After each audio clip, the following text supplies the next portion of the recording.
Il-Ministru Owen Bonnici u l-kandidat Laburista Robert Abela infexxew f'attakk fuq il-perit Alex Torpiano dan wara li kummenti ta' Alex Torpiano gidbu stqarrijiet ta' Owen Bonnici dwar valutazzjoni ta' kundizzjoni dwar art li għaddiet għand il-privat wara li ġie mifdi ċens perpetwu. Iffaċċjat bil-kummenti ta' Alex Torpiano, Owen Bonnici għażel li attakkah billi jagħti xifhem li fil-kummenti tiegħu Torpiano ma kienx oġġettiv. U dan minkejja li Torpiano mhux biss huwa d-dekan tal-Fakultà tal-Ambjent Mibni iżda huwa wkoll il-President tal-Kamra tal-Periti. Il-mod kif ġie rapportat, meta taqra it-titlu, taħseb li tkellem il-President tal-Kamra tal-Periti.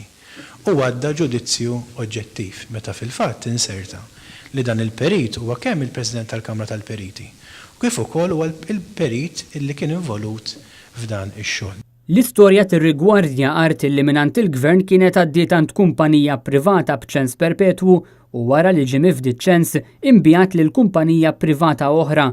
Jirriżulta li meta nfeda ċens u aktar tard meta l-art inxtrat minn kumpanija privata oħra ma kienitx inkluża kundizzjoni li l-art ma setgħetx tintuża jekk mhux għal skopijiet partikolari. Skont il-Partit Laburista u l-Ministru Owen Bonnici dan wassal biex il-Gvern mar minn taħt miljuni ta' euro.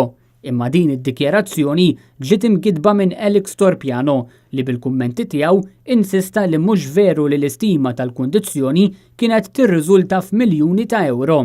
Min-naħa tiegħu il-kandidat Laburista Robert Abela wkoll attakka lil perit Alex Torpiano anka jekk kien għadu kif jgħid li s-sur Torpiano u perit li kien intgħażel biex ikun perit indipendenti meta kienet saret il-valutazzjoni tal-art. Tielet perit li kien il-professur Alex Torpiano li huwa indipendenti miż-żewġ partijiet hekk kellu jkun għalmenu. Qed tgħid li mhux oġġettiv ġifieri. Qed tgħid li fil-kummenti tiegħu qed ngħidlek sempliċi ħafna. Qed ngħidlek li l-perit Torpiano u l-kumitat tiegħu. Mela gideb x'għamel dan. Ngħidlek illi gideb. Mela qal il-verità mela allura intom qed tikbu. Permettili qed ngħidlek illi intalab jagħmel stima bi prezzijiet tal-1990. Meta l-istima ma kellha.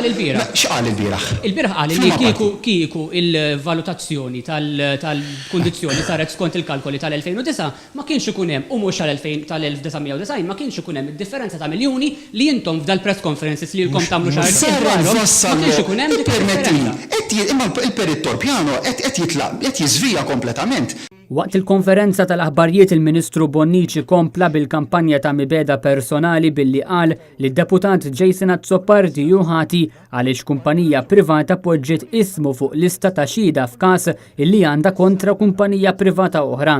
Imma dwar dan il-Partit Nazzjonalista saħaq illi għal darb'oħra nfaqet bużieqa f'wiċċ Owen Bonnici peress li fl-aħħar mill-aħħar dwar il-każ li semma Owen Bonnici Jason Azzopardi qatt ma sejjaħ għax-xhieda.